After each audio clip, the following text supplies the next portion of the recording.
Bienvenue à la table du hockey, tout le monde. Aujourd'hui, on a un invité de marque, Nicolas Riopel. Nicolas, comment ça va?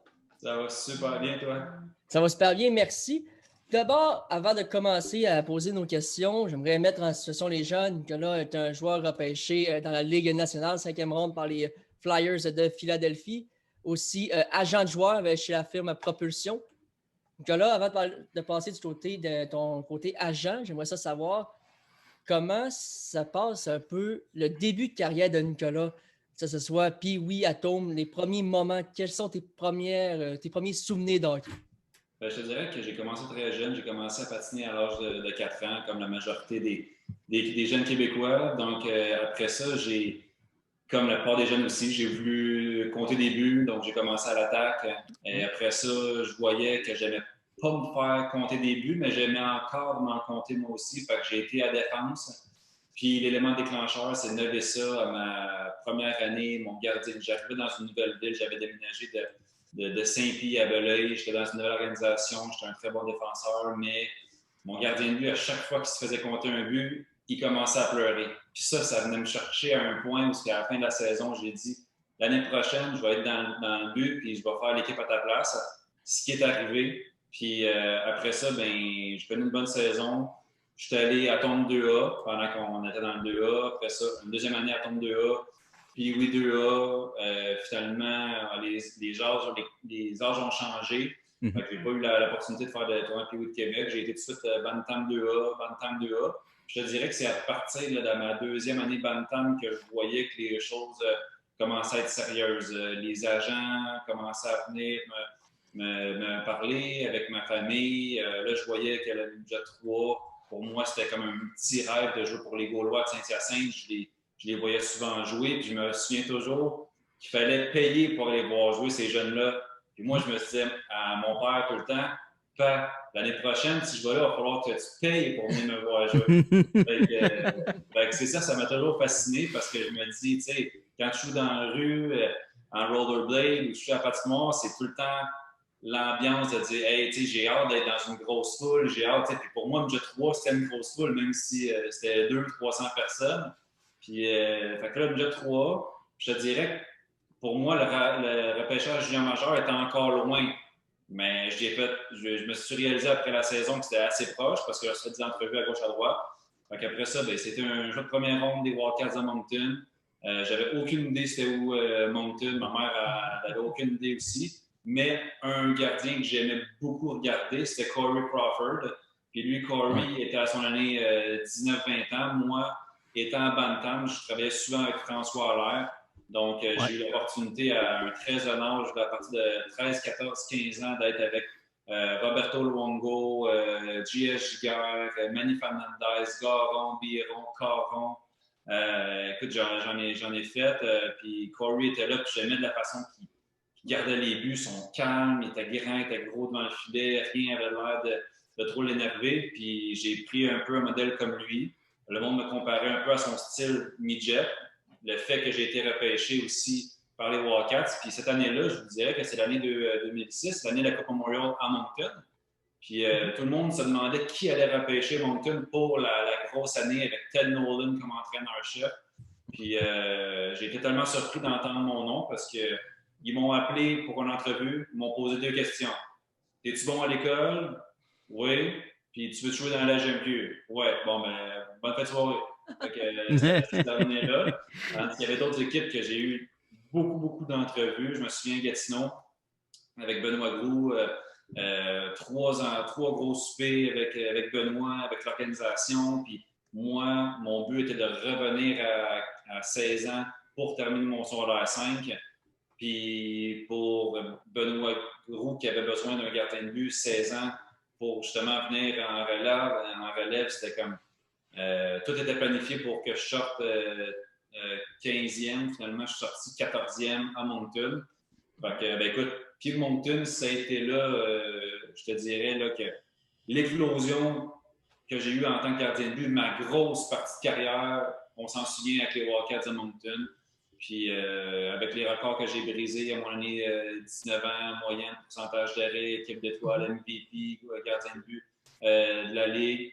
Puis après ça, j'ai pas eu les mêmes succès au niveau professionnel. J'ai quand même joué 10 ans professionnel. Mais c'est pas. J'aurais aimé avoir les mêmes succès que dans le junior fortement. Mais après, tu sais, j'ai quand même réussi à vivre de ma passion, à vivre d'un jeu pendant plus de 10 ans. Puis là, ben, je vis encore grâce à cette même passion-là, mais de l'autre côté de la table. Mais là, tu l'as mentionné, tu viens de faire un résumé pas mal complet de ta carrière.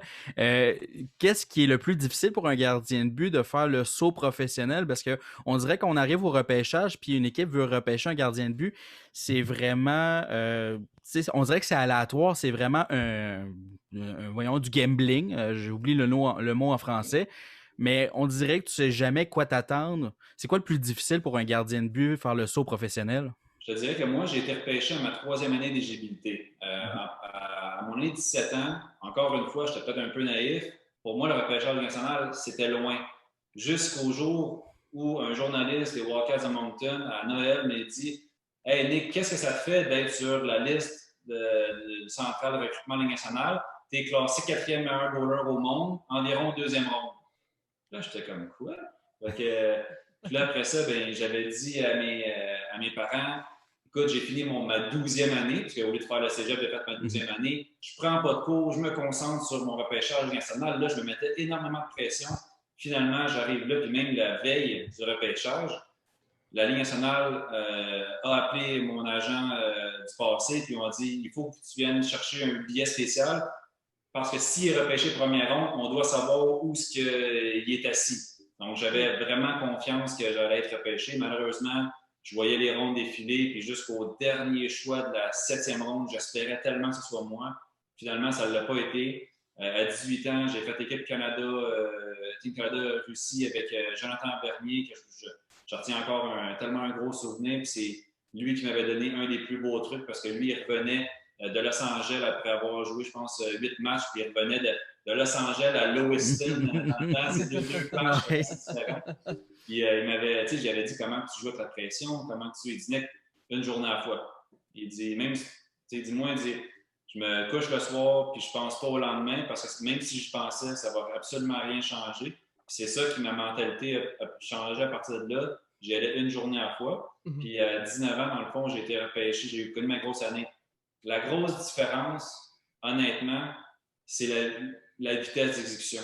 Moi, j'étais bon techniquement, j'étais bon physiquement, mentalement, ça a été difficile. Puis les gardiens de but qui sont capables de jouer 20 ans, parce que moi, j'ai commencé mon année de 20 ans dans la Ligue américaine, c'est très difficile.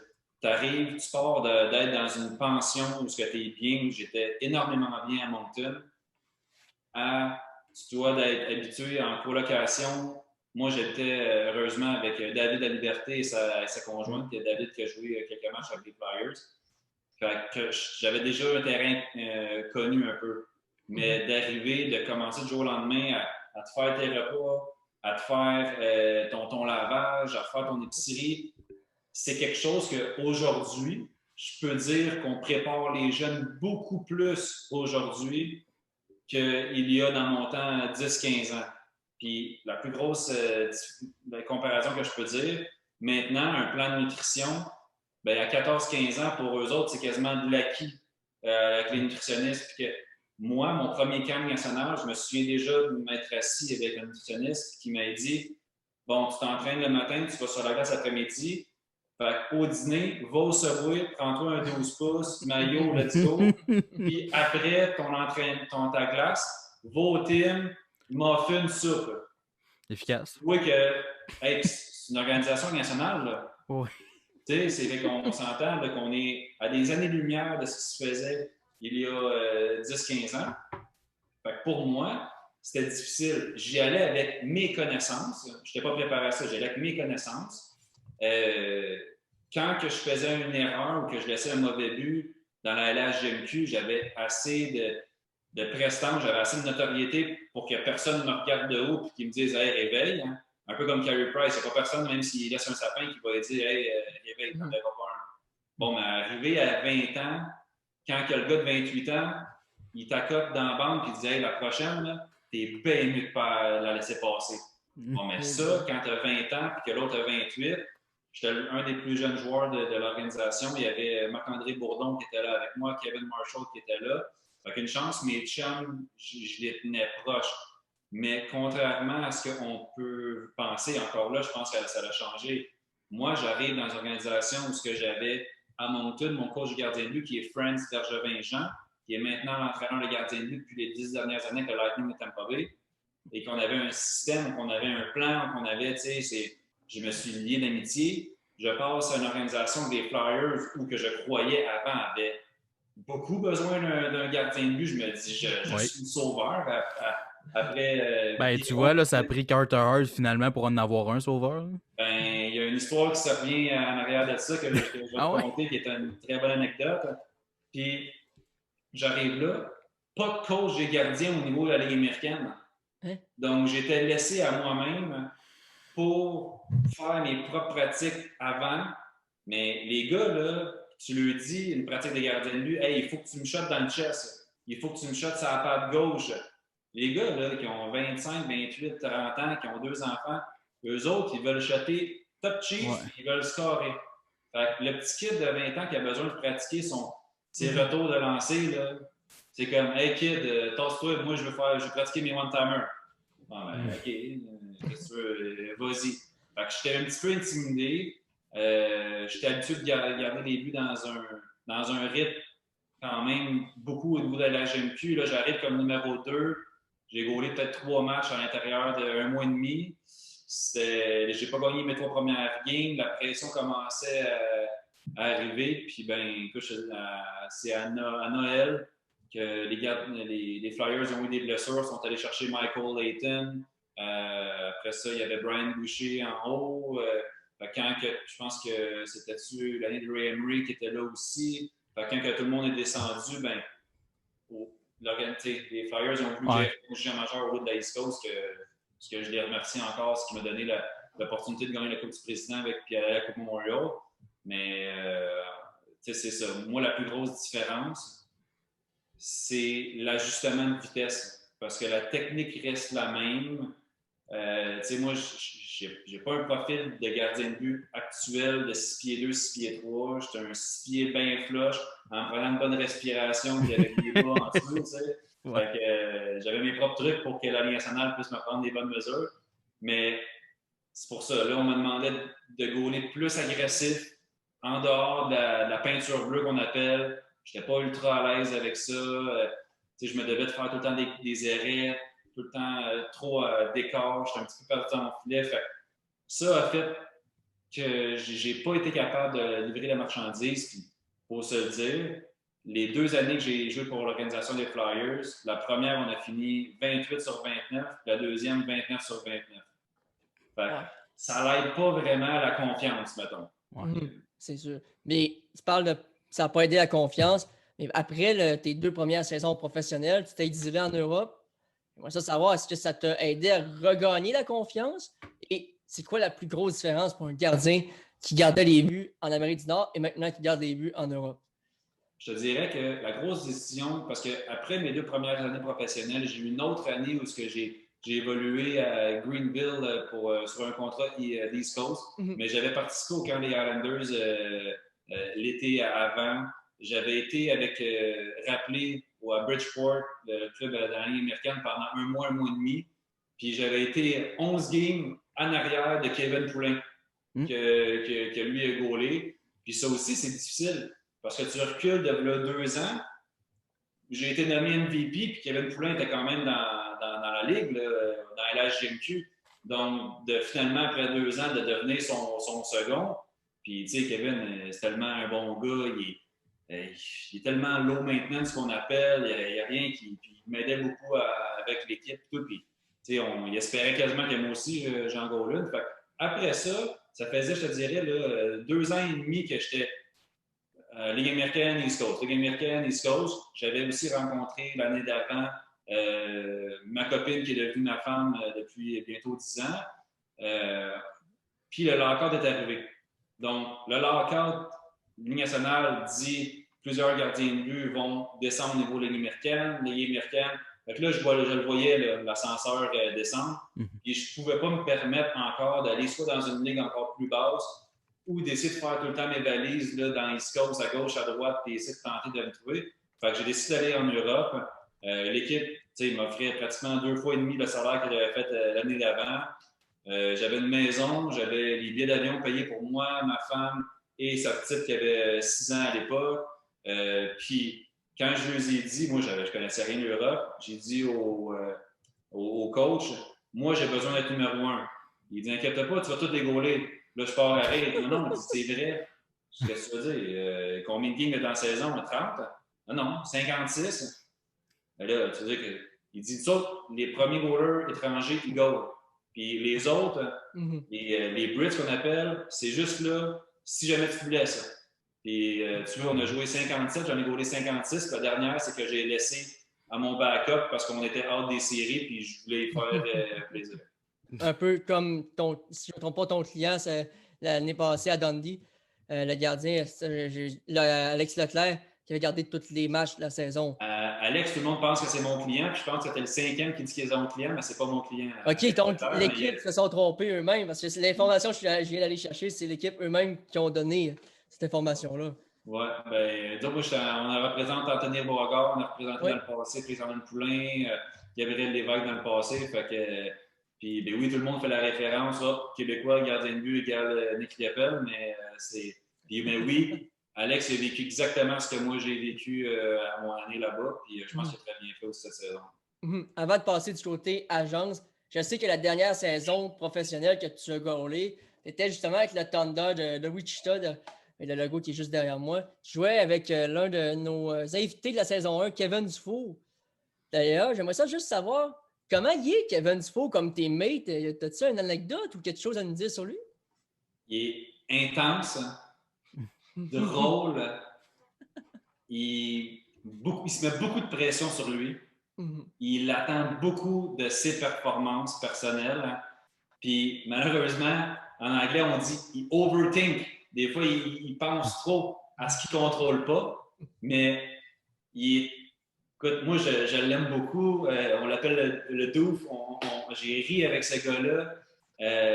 C'est la personne que tu vois sur la glace est un petit peu différente de la personne que tu vois à l'extérieur de la glace. Je pense que des fois, s'il apporte son grain de sel à l'extérieur de la glace et qu'il le met dans son jeu, je sais qu'il a pris sa retraite, mais il est tellement préparé, en forme physique, il est mindé, il sait ce qui marche pour lui, il est intense, peu importe dans les pratiques, peu importe hors glace, peu importe, il est intense dans tout ce qu'il fait.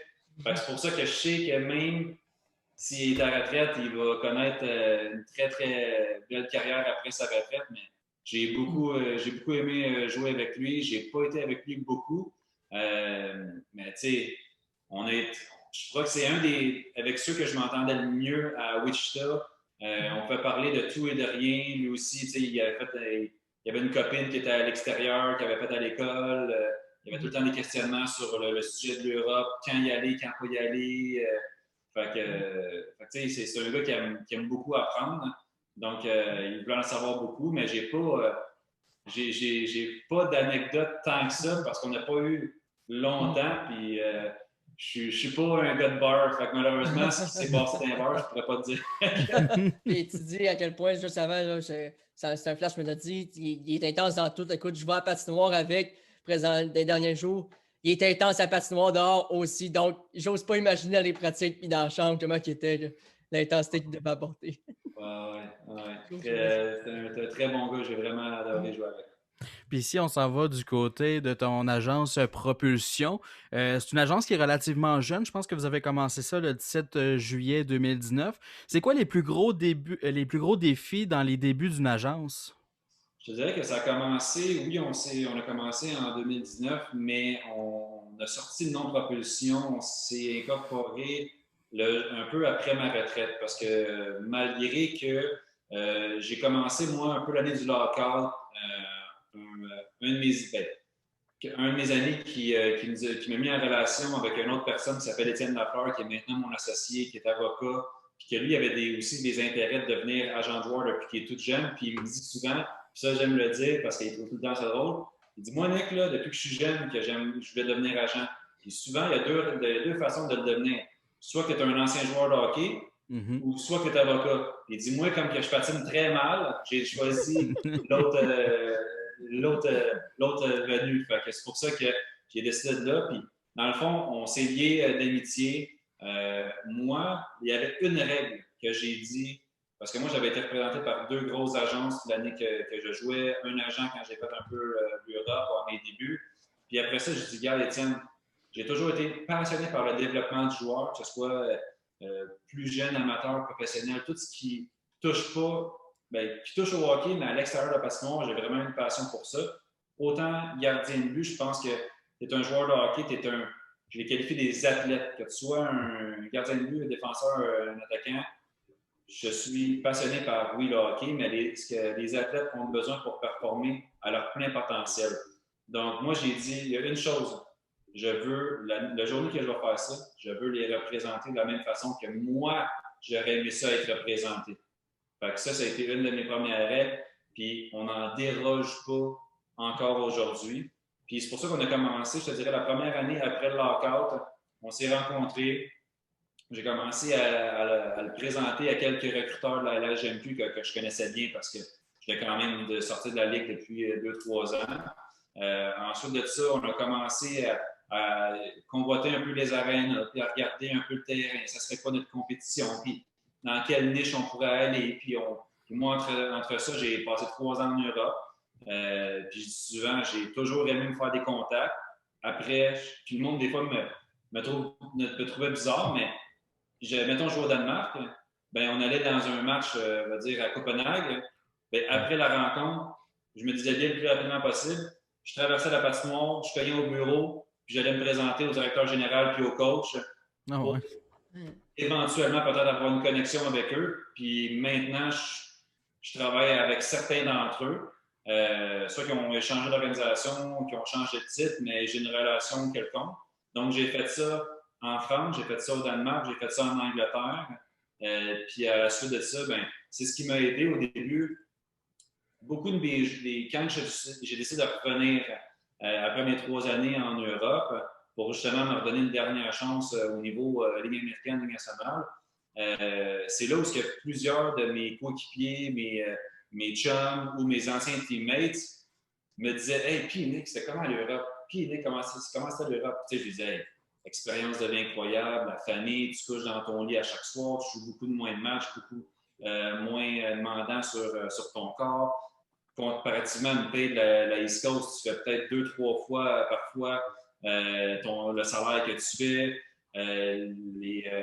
Tu peux voyager pratiquement pour gratuit. Tu sais, moi, le jour que j'ai joué en France, j'avais une trêve qu'on appelle comme un break de 4-5 jours. Moi, ma femme, mes 2 enfants, on a été en Italie en avion, puis ça nous a coûté 50 € le billet d'avion chaque. C'était ridicule. Fait que c'est pour ça que le monde, après avoir fait un certain temps au niveau de la East Coast, tu fais aller l'autre bord. Puis moi, les gens que je côtoyais au niveau de la East Coast au début, ils étaient dans des agences, on va se dire grosses agences, où ils étaient dans une catégorie qu'on appelle les C. Tu sais, les A, c'est vraiment tes NHL guys. Tes B, c'est, je te dirais... Les Allen Walsh, Pat Brisson, là. Ouais, tu sais, c'est ça. Puis il y en a tellement de compétitions en Amérique du Nord qu'il y en a des grosses agences. Puis quand tu arrivais à la catégorie C, où tu stagnais, la Ligue américaine, East Coast, mais tu vas pas plus loin, là, là, tu voyais comme un petit peu moins de service, un petit peu moins de contact, un petit peu d'appartenance, un petit peu. Fait que là, c'est pour ça que mes chums, plus que je voyais qu'ils me posaient des questions, là, je dis, écoute, t'aimerais-tu aller là l'année prochaine? Je dis, ouais, mais mon agent, il m'appelle pas, ou j'ai pas de contact là, je sais pas, ou si, je pourrais peut-être commencer. Puis là, je commençais avec 1, 2, 3. Là, je donnais tellement un bon service avec Étienne, parce que, encore une fois, je voulais représenter des joueurs de la même façon que moi, j'aurais voulu être représenté. Proximité, j'étais proche. Accessibilité, je répondais tout le temps à mes messages. Reconnaissance sur les réseaux sociaux. Ce qui a fait que les autres ont vu ça, leurs amis et les amis, ils ont vu, là, on appelle ça locker room talk. Parce qu'à un moment donné, dans une chambre de hockey, puis Douf, il pourrait vous le dire, tu parles Combien tu fais comme salaire? C'est quoi tes bonus? C'est qui ton agent? Depuis quand qui t'a pas appelé? Hey, qui t'a appelé au téléphone? C'est mon agent, comment ça que le mien, il ne m'appelle pas? Là, tu vois ça. Là, tu commences à t'informer. Puis c'est comme ça que nous autres, on a vite bâti notre nom. Puis, comme je te dis, oui, Propulsion a commencé techniquement en 2019 quand j'ai suivi ma retraite.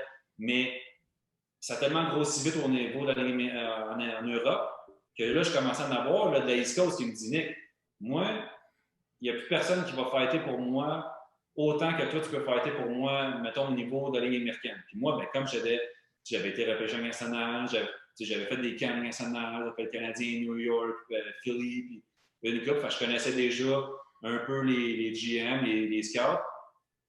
Puis, tu sais, j'avais trouvé des deals, des contrats Ligue américaine, j'avais trouvé des camps Ligue nationale, j'avais trouvé des camps Ligue américaine. Puis là, il est arrivé un moment où tu sais, ma dernière année que j'ai joué comme à Wichita, puis un peu avant, là, il y a des fois où au niveau de la Ligue américaine, je jouais contre des joueurs que je représentais. Là, ça devenait un peu le conflit d'intérêt. Puis en plus, à cause que j'étais souvent sur les réseaux sociaux, que je promouvois les gars, et mes coéquipiers le savaient là, dans la chambre, là, avec le crunch. Là, ils me disaient, hey Nick, tu le sais, si tu allais à ce bord, là, faut que tu fasses money in the board. L'argent sur la table, va être bien sûr. Mais j'ai toujours eu un très gros. Les GM m'ont toujours respecté. Ils savaient que j'étais quelqu'un de droit. Ils savaient que j'avais une bonne éthique de travail et que je faisais ça pour les bonnes raisons. J'ai tout le temps eu un gros respect de la part des directeurs généraux, des scouts. Même quand moi je jouais, j'appelais des scouts nationaux pour leur parler de certains joueurs au niveau de la LHMQ. C'est comme ça que ça s'est bâti. Mais je t'avouerais que depuis que j'étais à la retraite, l'agence a grossi là, parce que je fais ça à temps plein. Je passe mes journées, je me lève très tôt, je finis très tard parce que mon rêve a été de jouer dans la Ligue nationale. Maintenant, mon rêve est encore d'appartenir à la Ligue nationale. Donc, j'ai des objectifs d'être certifié par NHLPA, d'avoir un de mes joueurs repêché à la Ligue nationale, d'avoir un de mes joueurs signé un contrat à la Ligue nationale et d'avoir un de mes joueurs jouer dans la Ligue nationale. J'ai des objectifs que je me fixe. Puis c'est pas des 10-15 ans, là, je les veux le plus rapidement possible. Puis moi, je suis curieux de savoir, c'est à quel moment ou à quel âge c'est important pour un joueur de hockey de s'équiper d'un agent? Malheureusement, c'est trop tôt. Quand on parle, nous, là, on s'est fait une promesse en tant qu'agence, on ne va pas vers les jeunes de 13 ans. Okay? Puis, une anecdote, au début, quand Étienne et moi, on a commencé à faire ça, on s'est dit, on ne va pas les approcher niveau bantam. Attendons midget, ils ont 15 ans, tu sais, respecte tout le monde. Ben là, on est arrivé là, puis hey, OK, on va aller approcher lui. Mettons, on avait 4-5, on parle aux parents. Ah, nous, non, on est déjà représenté depuis un an. Ah, non, nous, on est déjà représenté depuis 2 ans. Ouais. Ah, non, nous, là, j'étais comme. Ouais. OK, là, c'est que je viens de perdre 3 mois et demi de scouting, moi, là, pour absolument rien. Fait qu'on a été obligé de jouer au même niveau que les autres, puis de commencer à aller voir des matchs bantam. Puis la question, c'est, puis je sais que le débat a eu lieu là, depuis quelques semaines, mois, là, avec l'article d'Anthony Martineau qui avait fait est-ce que les agents, c'est trop tôt, puis là, JC en avait parlé à son émission, puis est-ce que c'est trop tôt, 14 ans? Oui, mais la réponse est si on ne le fait pas, les autres vont le faire. Mm-hmm. Est-ce que les gens ont besoin d'un agent à 14? Non, pas besoin d'agent. Sauf qu'on est arrivé à une limite où, au niveau midget 3, les parents ont peur de parler pour leur gars, par peur que le coach punisse leur enfant en enlevant du temps de glace. Donc, il y a comme un besoin d'un intermédiaire de prestance qu'on connaît, tu sais. Fait que c'est pour ça que pas besoin, mais en même temps, je me dis, si le jeune a 13 ans, on est capable déjà de bien l'encadrer. Puis tu sais, moi, je dis souvent aux jeunes, je veux pas que tu dises que je suis ton agent. Si tu veux, parfait, mais je suis ton consultant. C'est quelqu'un que tu vas consulter, je ne veux pas remplacer tes parents, moi, c'est ton consultant. Puis le type d'agent là, va arriver quand il va falloir que je commence à négocier de l'argent pour toi. Mais d'ici ce temps-là, là, c'est un processus. On a 3-4 ans devant nous avant le repêchage national. Je vais agir comme ton consultant. Fait que c'est toi qui vas avoir le droit de veto, mais je vais te compter, je vais t'introduire à la nutrition, je vais t'introduire à l'entraînement estival, je vais t'introduire à la psychologie sportive, je vais t'introduire à plein de petites choses qui vont t'aider à atteindre ton plein potentiel le plus rapidement possible. Puis les jeunes, quand tu leur dis ça, puis quand tu leur dis que c'est un travail d'équipe avec les parents et tout, puis que l'école est ultra, ultra importante, puis ça, Étienne le dit souvent, tu risques fortement de faire beaucoup plus d'argent dans ta vie avec tes études qu'avec ta carrière de hockey. Fait que priorise toujours ça. Puis ça, les boys, je vous le dis, là, mais on a perdu des parents, malheureusement, à cause de ça, parce que nous, l'école était plus importante que juste voir le big picture du gars qui, il va sûrement jouer national. Puis, rapidement, est-ce que la pandémie a changé vos approches de négociation? La pandémie a joué beaucoup, mais je pense qu'elle va être encore plus difficile l'année prochaine. Parce que quand mettons, pour le marché européen, les contrats se finissent habituellement à fin avril. La pandémie a comme été déclenchée le 15 mars. Donc, tous les joueurs devaient revenir à la maison d'Amérique, mais la majorité des équipes avaient fait leur argent pendant 8 mois et demi. Il y avait du monde industriel et tout. Là, l'année prochaine, je te dirais 90% des rapports en KHL, là, 90% des organisations des ligues en Europe ont joué à huis clos. Donc, ça va être difficile l'année prochaine. La seule affaire qui va changer, cette année, on a eu beaucoup de difficultés avec les joueurs étrangers. Quand Donald Trump a dit « Nous autres, aux États-Unis, on n'accueille personne chez nous », ben là, les autres ont dit « OK, on va jouer, par exemple, ensemble ». Fait qu'il y a des Américains qui avaient signé des contrats, mais à cause qu'ils n'acceptaient pas d'Américains, ben, les contrats ils ont été barrés, ils ont été cancellés. Ça a été très, très, très difficile pour le nombre de joueurs étrangers en Amérique d'aller jouer en Europe. Fait que ça a été une difficulté, mais je te dirais que nous, on a quand même signé 25 contrats. On a réussi à placer tout notre monde, mais puis en Amérique du Nord, ben, ce qui a été difficile, la Ligue nationale décide de pousser sa saison pour les playoffs, ce qui suite pousse au mois de décembre, techniquement, l'autre saison qu'on connaît actuellement. Bon, mais les joueurs de la Ligue nationale, là, les joueurs de la Ligue américaine qui n'ont pas fait les séries, eux autres, ils se disent c'est pas vrai que je vais attendre en décembre pour jouer au hockey. On va en Europe. Fait que là, le marché, là, des fois, je parlais à des directeurs généraux qui me disaient Nick, j'ai 100 CV pour mettons, un ailier gauche. Là. Fait que le coût diminuait. Juste, tu disais, regarde, si tu le prends pas, il y a quelqu'un d'autre qui va le prendre. Fait que ça a fait en sorte que c'était difficile, mais pour nous, Propulsion, ça a été bien. On a eu 23 de nos 25 joueurs qui ont signé plus que ce qu'ils ont fait l'année d'avant. Fait que, tu sais, ça a été bon. Mais l'envers de la médaille, puis c'est arrivé à plusieurs joueurs, malheureusement, mais on en a eu 4 qui ont pris la retraite. Parce qu'ils trouvaient ça difficile, ils voulaient sécuriser quelque chose. Les femmes ne pouvaient pas comme laisser leur job et tout. Puis au niveau de la Ligue East Coast, Ligue américaine, ben, nous, ça a été bien. On a eu des gars qui ont joué, qui ont signé des contrats Ligue américaine, mais tu sais, encore là, un prorata de 48% quand tu fais un salaire de milieu de Ligue américaine, c'est difficile. Il y en a des joueurs que malheureusement, on doit quasiment payer pour jouer cette saison. C'est pour ça que je vois beaucoup de joueurs l'année prochaine encore vouloir se sécuriser de l'argent et sécuriser une saison en Europe l'année prochaine. Et pour terminer l'entrevue, parce que je sais, je vais te laisser vaguer à tes occupations, moi, il y a une pièce d'équipement que je trouve que c'est une œuvre d'art vraiment, les casques de gardien de but. Tu m'en as envoyé quelques-uns. Il y en a un en particulier il y en a deux en particulier qui m'ont marqué. Les deux avec la couleur bleue, majoritairement bleue, ceux du Lightning de Tampa Bay et du Crunch de Syracuse. Ouais. J'aimerais ça que tu me parles des détails dans ces masques-là. Parce que là, je remarque souvent qu'il y a souvent la plaque d'immatriculation. La plaque qu'on met sur nos voitures, c'est marqué Rio, c'est celui-là. Il y en a qui c'est marqué Rio 29. Quel détail, pourquoi ce casque-là ressemble à ça? Bien, ça, la plaque que j'ai sur le menton, j'ai eu l'idée, si vous vous souvenez, de David Abisher. Oui. il avait son masque avec le Canadien. Puis j'ai tellement trouvé que c'était une bonne idée parce que souvent, les gars, ils mettent soit leur surnom ou, mettons, leur numéro. Puis je trouvais pas ça original. Puis je trouvais que la plaque du Québec allait tellement bien. Puis j'ai commencé ça, moi, mon artiste peintre là, de Grift Airbrush, c'est le même que celui qui fait Corey Crawford, Marc-André Fleury, Roberto Luongo. Donc, Steph, il est vraiment, vraiment bon. Il est vraiment bon sur les détails. Puis, il a commencé ça avec mes cages junior majeur. C'était marqué Rio 29.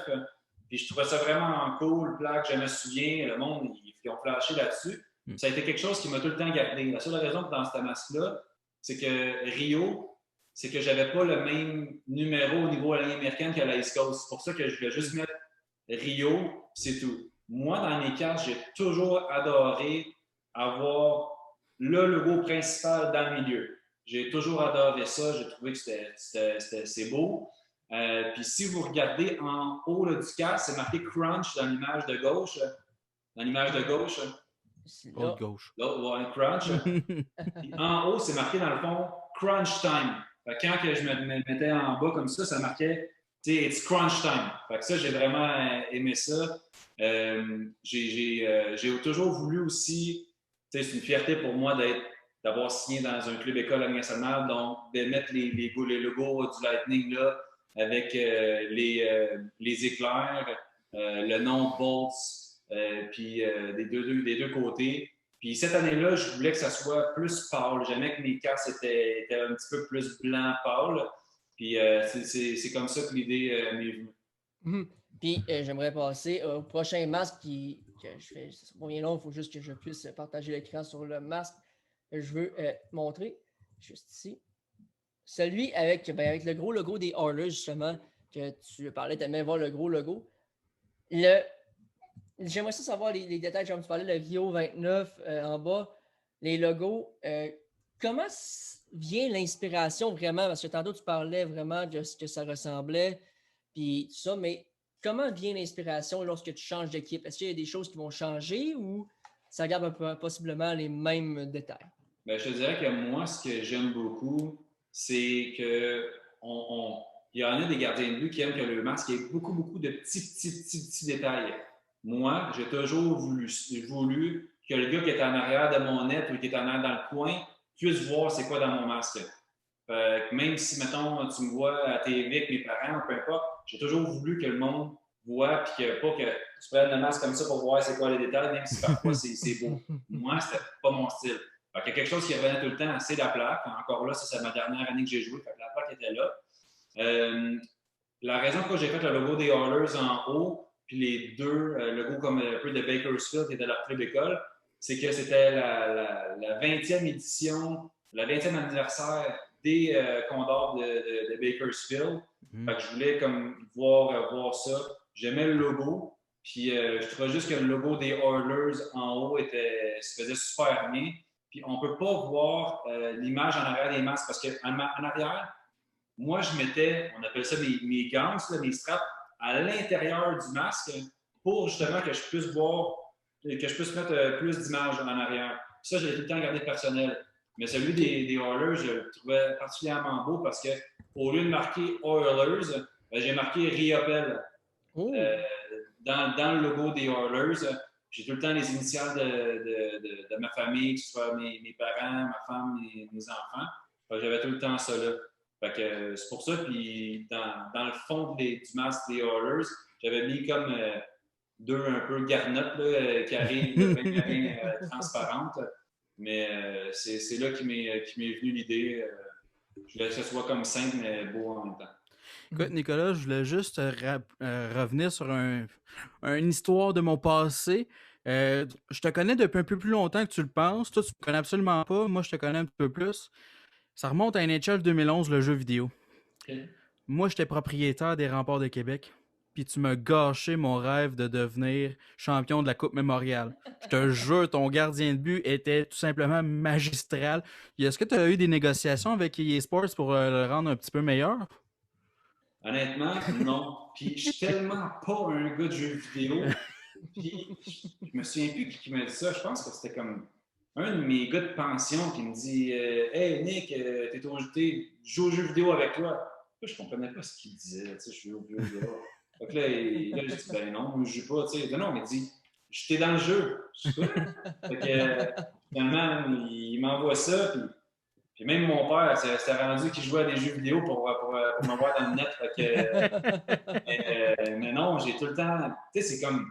C'est une fierté quand même de jouer. Tu jouais avec ça quand tu étais petit, puis là, c'est rendu que tu es dans le jeu. Fait que j'ai vraiment, vraiment aimé ça, mais non, j'ai pas eu. Je sais qu'à ma dernière année junior, j'étais pas mal bien coté là, au Canada. Là. Ah ben 2011, c'est juste après que vous êtes rendu loin en séries éliminatoires, puis d'après moi, eSports l'ont pris littéralement, puis t'étais peut-être une machine devant le filet, je te le garantis. Ouais, mais écoute, je m'excuse, mais je suis content encore. Ben, Nicolas, je crois qu'on va devoir faire une partie 2 parce que c'est tellement intéressant de t'entendre parler et discuter avec toi. On avait plein d'autres questions. Merci encore une fois d'avoir accepté l'entrevue. Oui. C'était vraiment très intéressant. Je pense qu'on a autant écouté que les auditeurs, tellement que tes histoires étaient intéressantes à savoir. Encore une fois, 1000 fois merci, Nicolas. Ça fait plaisir, puis je vous le dis, je suis très ouvert à la partie 2. Il y a plein d'autres anecdotes qui s'est passées au cours de ma carrière de joueur que. J'ai passé presque rien sur ma feuille, là, pour te dire. Là. J'ai presque rien passé. Une partie 2 puis une partie 3, ça ne me dérange pas. J'aime tellement ça parler de hockey et d'anecdotes.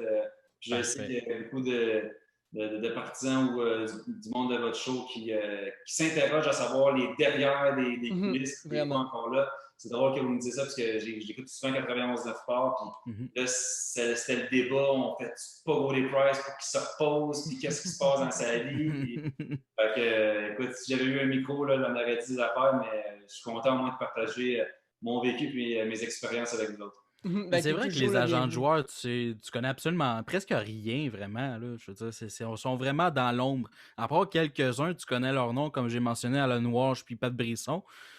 Les autres agences, je veux dire, je pourrais même pas te donner le nom de l'agence de Pat Brisson et Alan Walsh. Ouais, mais je un fan de hockey. Par exemple, que si tu vas dans un aréna Bantam où les moins de 16 ans, les moins de 15 ans, là, des fois, il y a plus d'agences que de joueurs sur la glace. Okay. Oh, non. Ben, Nicolas, 1000 fois merci d'avoir accepté l'entrevue. Toujours, comme je te le disais, très intéressant.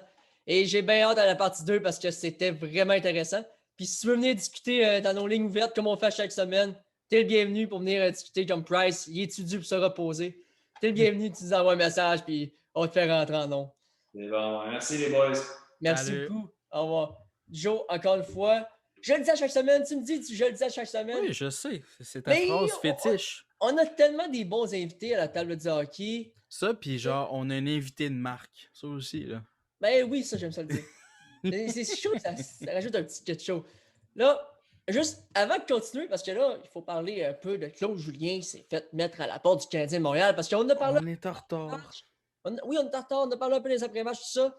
Mais j'ai écrit à Kevin, justement, le douf, comme Nicolas appelait. J'ai dit, tu devrais écouter le show avec Nicolas en entrevue. Tu vas avoir une belle surprise. Il m'a écrit, comment ça? J'ai bien hâte qu'il écoute le show pour entendre qu'est-ce que Nicolas disait, qui était assez intense. C'est des bons mots. Oui, des bons mots. Tu sais, tu peux pas des bons mots. Avoir des bons mots de même. Puis en passant, ceux qui se demandaient pourquoi il y avait le chandail de mon équipe de deck, c'est justement comme je l'ai précisé tout à l'heure, Nicolas, c'est l'année qu'il a joué avec le Thunder, mon cousin jouait. C'est pour ça d'ailleurs que j'ai le numéro 19 derrière. Mon cousin portait le numéro 19 là-bas. Et je me suis dit, c'est dans le terme, il a joué pour Wichita avec le Thunder justement. Donc, je vais mettre mon chandail de deck, même si c'est pas marqué Wichita, c'est marqué Alma dessus. Juste une petite différence. Grosse explication. Ouais, grosse explication. Là, on rentre dans le débat. Mais, on débat, nous autres. Là. Ouais, ben Claude Julien, mis à la porte. Puis j'avais dit quelque chose. Moi, je me rappelle absolument pas ce que tu veux dire, là, mais vas-y. Non, mais c'est que t'étais pas là. T'étais pas là. T'étais pas là au show d'après-match. Le show juste avant qu'il soit pas là, qu'il soit juste justement mis dehors. Congédié. J'essaie de retrouver la vidéo parce que j'avais dit une chose en entrée de show. J'avais dit Claude Julien, il est dehors. Bon, ça y est. Lendemain matin. Astronimus, mais non, t'as peu, Joe. Jean-Michel est là parmi nous autres. Il a prédit, mesdames et messieurs, que Claude Julien allait se faire renvoyer. Tiff avait dit non, ça sera pas à soir, ça sera pas là. Hey, c'est qui a raison? C'est moi. Donc, je suis fier d'avoir il est bien fier. Il est fier. Ben oui. C'est bien correct. Mais regarde, écoute, pour revenir à ce qui s'est passé, je pense que c'était dû. Ce qu'on. Je vais revenir sur ce qui s'est dit sur Twitter. Là. Si le Canadien faisait pas les séries éliminatoires, si la COVID était pas arrivée, Claude Julien était renvoyé l'année dernière. Oui. OK? Ça, c'est clair, on était pris ici. 100% d'accord. Puis même pendant les séries, on se posait des questions à quelques endroits. Quand il y a eu son malaise, on se demandait est-ce que c'est peut-être c'est sa fin aussi.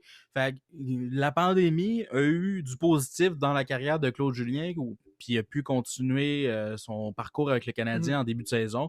Mais tu voyais que dans les derniers jours, mais c'est ça qui est fascinant dans cette histoire-là, c'est de savoir à quel point on dirait que la chambre a changé de côté sur un 10 que un début de saison, 7 premiers matchs, dominant. On est vraiment dominant. Puis ensuite de ça, on ralentit, on commence à chercher, on manque de confiance. C'est arrivé du jour au lendemain. Personne ne voyait ça. Je veux dire, comme Tifu l'avait dit, il ne voyait pas le Canadien perdre 2 matchs de suite. Mais non. On est rendu à combien? Ah, plusieurs. Ben, c'est ça, puis je veux dire, tout le monde a eu des faux espoirs avec ce début de saison-là. Puis le fait que ces derniers matchs-là, on se cherchait beaucoup, surtout contre des équipes qui étaient de bas classement, comme les Sénateurs d'Ottawa. C'est sûr qu'à quelque part, tu peux te poser des questions. Puis écoute, on va voir d'ici la fin de la saison qu'est-ce que ça va donner avec Dominique Ducharme. Je pense qu'on a eu 2 bons matchs lors du match, les 2 matchs contre les Jets de Winnipeg. Sauf que ça n'a pas donné les résultats escomptés. Non, mais moi, j'aime la manière que le Canadien tente de rebondir. Tente de revenir dans la rencontre, peut-être. C'est souvent comme ça, veut pas, avec quand un coach a fait congédier, un nouveau coach arrive. Oui. Ce qui arrive à ce moment-là, c'est que l'équipe joue un peu le centre coupable. Puis ils veulent prouver quelque chose. Fait que souvent, ça va arriver quand des coachs vont se mettre dehors, la seconde d'après, il va commencer à mieux performer qu'auparavant. Puis là, tout le monde dit c'est le coach, c'est le coach, c'est le coach. C'est pas nécessairement le coach. Parce que le coach peut pas tout changer comme ça en l'instance de 2 jours. C'est pas lui qui est sa glace. Hein? C'est pas lui qui est sa glace. Oui, c'est ça. C'est pas lui qui est sa glace. Puis le système de jeu, il ne le retravaille pas à 100%. Là. Il garde les pièces qui étaient auparavant. Il retourne vers les premiers matchs, qu'est-ce qui fonctionnait, puis il travaille sur leurs forces. Puis je pense que le deuxième match contre les Jets, celui qui ont perdu 2-1, c'est le plus proche qu'on a vu depuis les 5, 6, 7 derniers matchs du Canadien, des 5, 7, 6 premiers matchs du début de saison. Je veux dire, contre les Jets, on méritait la victoire. On ne l'a pas eu, malheureusement. On s'est buté à un Connor Hellebuck qui garde les buts brillamment depuis les 3 dernières saisons pour une raison. On l'a vu cette fois-là. Fait que, écoute, Dominique Ducharme ne peut pas tout changer nécessairement du jour au lendemain. Je pense que qu'est-ce qui va être embêtant dans son cas, c'est que la saison est courte. La saison est très courte. Le break, le plus gros break, on les a eu dans les dernières semaines. On a eu une semaine quasiment qu'on n'a pas joué. Puis là, ça va tout être un match à chaque 2 soirs environ. Fait que ça va être difficile de tout changer du jour au lendemain. Je veux dire, tu regardes leur avantage numérique qui est encore désastreux. Il n'y a rien qui a changé de ce côté-là. Moi, je pense qu'à quelque part, 5 contre 5, on n'est pas tant mauvais. Quand tu regardes les statistiques 5 contre 5, on n'est pas une mauvaise équipe. C'est les unités spéciales. Puis ça, je l'avais mentionné en début de saison, c'est où est-ce que le Canadien doit travailler? C'est les unités spéciales. Je veux dire, ça fait 5-10 ans qu'on est mauvais là-dessus. Là. Je vous le dis, la dernière fois qu'on a été bon en avantage numérique, c'est quand Sheldon Surrey se positionnait à gauche puis il se lapait. Puis il a fait 30 buts cette année-là. C'est la dernière fois qu'on a été bon. Parce qu'avec Subban, on n'était pas tant bon. Avec Weber, on était correct, mais on est toujours. On n'est pas dans le top 10, on est loin du top 10. Mais Joe, on parle loin du top 10, mais tu parles de Weber, il était bon. Moi, Weber, je vais chercher un clip que Yannick Tiffu nous avait envoyé qui me met un peu en question. Permets-moi de douter. Ben, je veux dire, tout le monde écoute. Non, mais je parle du. Je sais pas si ça s'appelle du clip, je vais te le montrer. Moi, j'ai comme pas suivi la conversation cette semaine. Trop. Je vais vous montrer ça. Là. Est-ce que vous voyez bien? Oui. Ils ont commencé à parler du match. Qu'est-ce qui se passe? Vous voyez, tous les joueurs, là, désolé, elle n'est pas dans le bon angle. Là. J'ai pas accès à la virée, là, Ouais. je suis bien désolé. Je pense que oui, tu peux en bas. Ah non, pas. Ok, non. Non, Regardez, c'est le bon. seul qui écoute pas le coach, c'est Shea Weber, en bas. Il parle à quelqu'un d'autre. Ducharme, tout le monde parle, il écoute tout, sauf un, Shea Weber. Ouais, Est-ce ça que peut ça être une. peut être quelque chose qui peut être dangereux pour le Canadien? Non, non, non, je veux pas prendre quelque chose hors contexte non plus. On ne sait pas OK. le contexte, on n'était pas proche du banc, on peut pas interpréter. Ça paraît mal sur vidéo, ça veut pas dire que c'est vraiment qu'est-ce que c'est. Peut-être qu'un joueur qui parlait puis que Weber il a dit tais-toi, justement. Ça, on l'a Peut-être. vu juste à la fin. On le sait pas, on connaît pas le contexte. Fait que moi, je veux pas embarquer là-dessus tout simplement. Parfait, C'est. parce que moi, je voulais savoir ton avis, parce que ça peut porter à confusion. Tu vois, ton capitaine, le meilleur leader dans la Ligue nationale, selon moi, tu n'écoutes pas le coach. Tout le monde écoute, sauf un, puis c'est le capitaine en plus. Bon, comme je Alors, dis, moi je veux pas embarquer là-dessus parce qu'on connaît pas le contexte, on connaît pas l'environnement autour du banc. On ne sait pas qu'est-ce qui s'est passé. Ça sert à rien d'empêter là-dessus. C'est de trouver des bobos où est-ce qu'il y en a peut-être pas. C'est la spécialité des fans du Canadien de Montréal, ça, veut pas? En plein ça. Puis moi, j'aimerais ça qu'on parle aussi, pas juste de Dominique Duchamp, mais de Alex Burrows qui arrive à Montréal, qui va être là pour l'avantage numérique et le désavantage numérique, si j'ai bien vu. Écoutez, Burrows, selon moi, va être un aide très, très, très important pour le Canadien. Ouais, Il a tellement aidé le Rocket que je peux pas croire qu'il n'aidera pas le Canadien. Ça, c'est mon avis. Vous pouvez nous discuter avec nous dans les commentaires. D'ailleurs, je viens de voir les commentaires. Nick Riopel, justement, qui nous écrit excellent travail, les boys, et merci pour l'invitation. Merci à toi d'être venu encore une fois. ben Et oui. je veux savoir, Alex Burrows, toi, t'en penses quoi? Est-ce qu'il va aider le Canadien?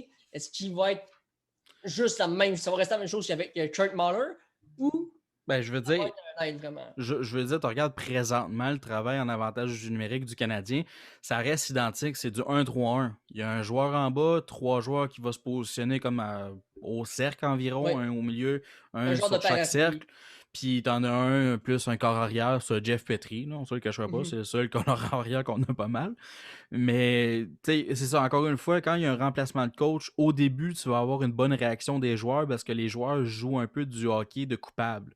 Ils se sentent coupables que l'entraîneur-chef a été renvoyé parce que d'une manière ou d'une autre, c'est de leur faute. Du jour au lendemain, il manque de cohésion, il manque de communication, il manque de confiance.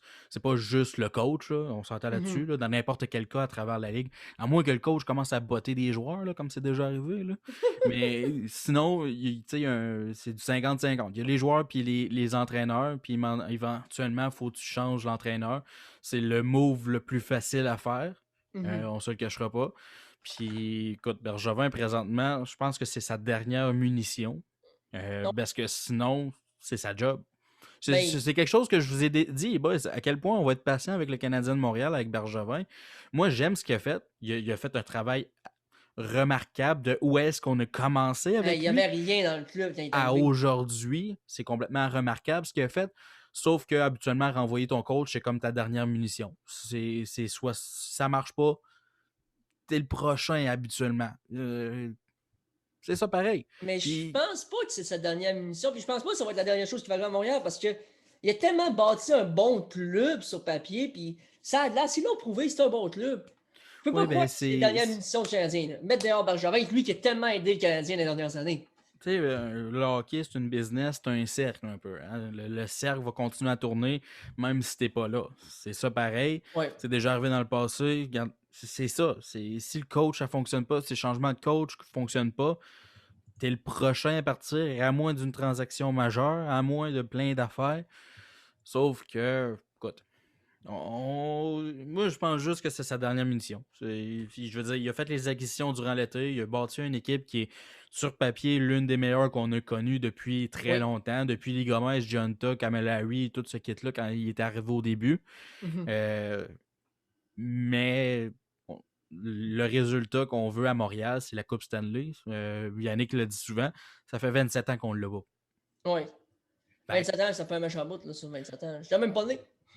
moi non plus. J'étais proche. T'étais mais proche, j'étais pas né. t'étais proche. Moi, j'étais là encore de loin. Il y avait un bon petit 9 ans avant moi.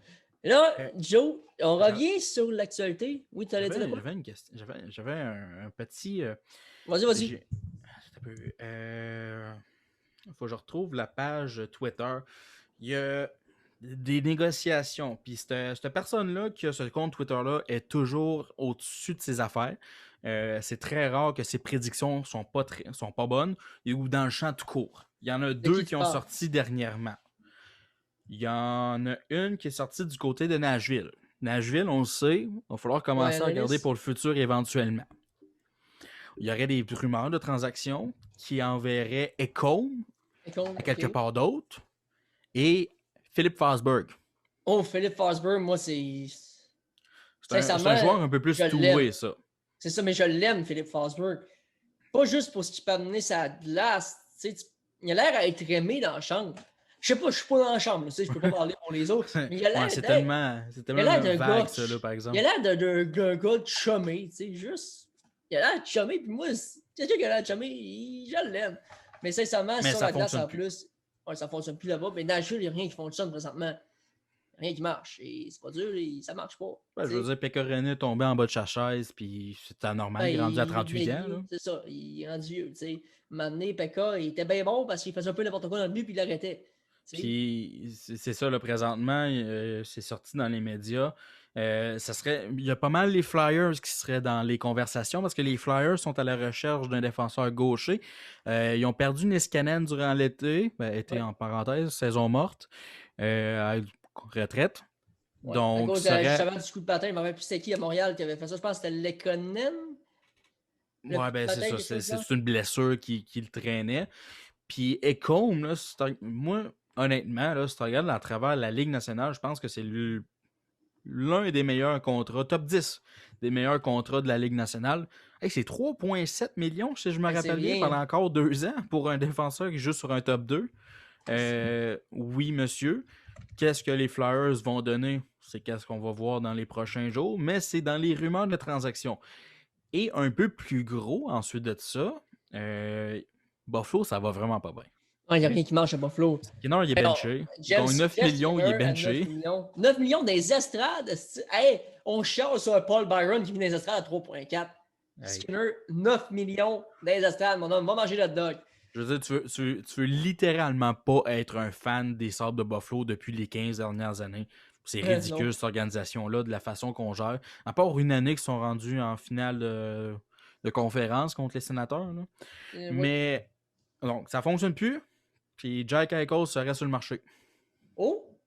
Jack Eichel? Jack Eichel serait sur le marché. Hey, ça fait longtemps qu'on dit que Jack Eichel... Jack Eichel, ou tu mets-tu un Taylor Hall aussi sur le marché? Tu sais que tant qu'à mettre Jack Eichel sur le marché, mets-tu un Taylor Hall qui est juste 1 an? Qui le veut? Mais tu retires du salaire. C'est sûr que s'ils veulent l'échanger, tu retires du salaire. Hall, selon moi, sera jamais un gagnant de la Coupe Stanley. Désolé. Il n'y a juste pas l'étoffe pour ça. OK. Moi, c'est je pas veux dire, il veut de l'argent plus que d'autres choses. Là. C'est pas normal que tu veux... Il dit, je veux jouer pour une équipe gagnante, signe avec les Sabres de Buffalo. Ah oui? T'es sûr de ça? Are you sure about that? Oh, sont-tu gagnants présentement? Ah non, c'est vrai, ils sont pas gagnants pas en tout. Mais Jack Eichel serait sur le marché des transactions selon ce compte Twitter-là, encore une fois. C'est pas 100%, mais il y a des pourparlers. Peux-tu donner ta source du compte Twitter? C'est Nature Rumors. Si vous suivez ce compte Twitter-là, vraiment, c'est précis qu'on se demande à quel point genre, ils ont des contacts à l'interne de la Ligue pour en savoir autant. C'est quasiment louche, cette affaire-là. Puis, je veux dire, dans les conversations, on aurait les Browns. Oh! Non, les Browns, c'est pour une autre chose, excusez. OK. Les Browns, eux autres, seraient intéressés à David Savard. Hein? David Savard, au contrat qu'il a? Ben, c'est un excellent défenseur. Oui, il est un excellent défenseur, mais puis, bon... Tu regardes, là, présentement, ils sont en mode panique du côté de la défense. Ils ont été chercher Jared Tenerdy dans le balotage. Mais du côté de Eichel, ça serait plus les Rangers. Ça fait une couple de fois que leur nom circule dans les rumeurs de transactions entourant Jack Eichel, mais ça serait dans les rumeurs de transactions. Je veux dire, tu regardes du côté des Rangers, tu as une panoplie d'options à échanger en termes de jeunesse. Là. Capo, tu peux l'échanger. Pour un Jack Eichel. Pour un Jack Eichel, oui. Ça, c'est sûr. Moi, je dis oui. Il y a même Zibanejad présentement qui est dans les rumeurs de transactions. Moi, je mettrais Zibanejad contre Ça Jack marcherait pas un Eichel. contre un. Mais t'ajoutes quelque chose dans une manager, là, mais je ne mettrais pas Kako. Parce que ça pourrait être un bon fit avec Eichel au centre, Kako à l'aile, puis Lafrenière à l'aile. Parce que Zibanejad, présentement, pas une bonne saison. Là. Je pense que c'est bien repris dans les derniers matchs, mais globalement, c'est pas. C'est 6 points en 19 rencontres. C'est très peu. Il a Là, marqué 41 buts l'année dernière. c'est l'année dernière, il m'avait été très, très, très, très, très aidant dans mon pool l'an passé. Cette année, un peu moins. Là, j'aimerais ça qu'on y aille avec une vidéo qui est sortie cette semaine. Jeune de crédit à TVA Sport. Une vidéo de Jonathan Drouin aujourd'hui. Je veux juste dire une chose. Oh my God, pourquoi on parle encore du Canadien? Non, mais c'est drôle. Mais je veux juste dire, c'est pas de ta faute, c'est ton Internet ou c'est ton Wi-Fi. Juste ça à dire. De la pièce, là. Écoute ça. Merci, Joe. All right, thanks, guys. Merci beaucoup. Last one, Joe.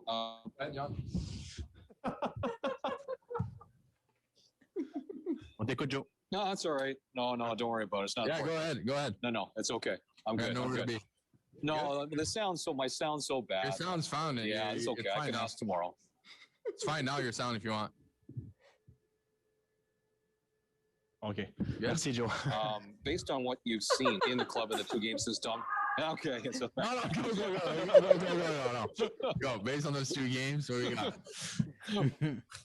yes. Attends un peu, c'est pas fini en The plus. changes that you guys.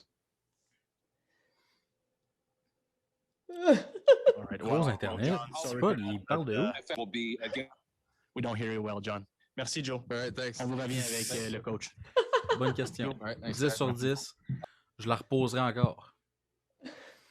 Sincèrement, c'est vraiment là que Joe Drouin aurait dû dire c'est pas de ta faute, c'est ton Wi-Fi. Ça aurait tellement été drôle de dire ça en entrevue. Tu sais, en même temps, je me demande de où qui passe, qui fait l'entrevue, comme tu dis, de où est-ce qu'il passe? Ah, mais les joueurs doivent tellement-tu pas s'ennuyer des scrums après les games? Hein, doit-tu être au Hey, centre, doit- eux autres? Hey, eux autres sont donc tellement contents, justement présentement, là, avec la situation du Canadien et tout ça.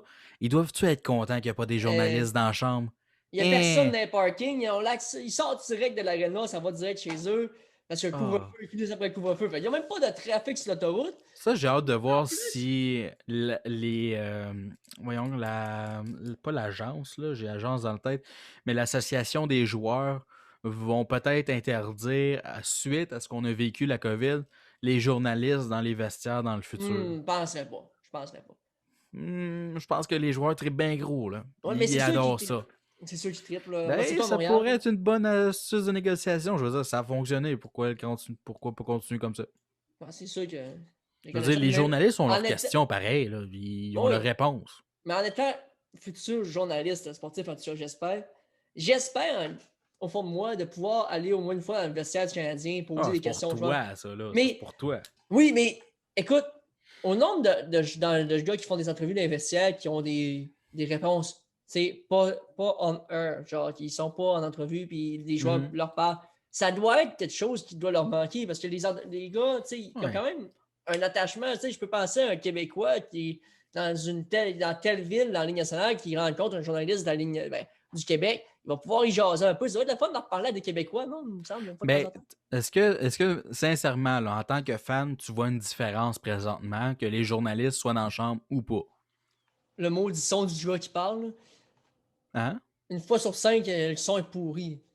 Fait que ça, ça À me- part ça, là, à part ça. À part Je veux ça, dire, non. globalement, tu as tes réponses. Tu as Ouais. le coach qui parle après la game.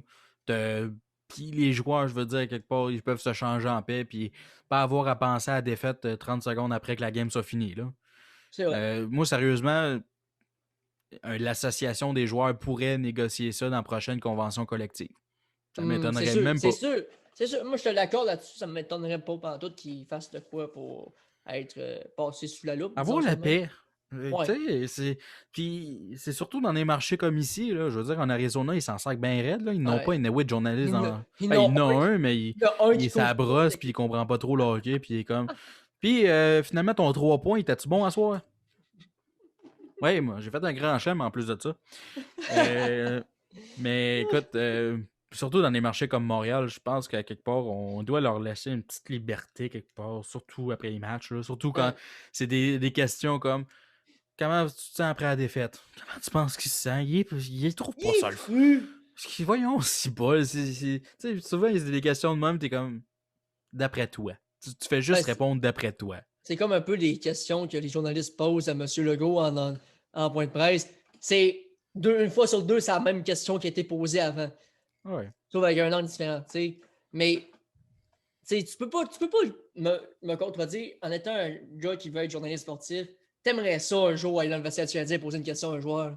C'est Non, sûr. parce qu'en théorie, tu reçois pas tu sais, en termes de cotes, là, tu sais, tu vas avoir tes cotes au pas au téléjournal, là, mais en tout cas, tu vois, RDS Info, là.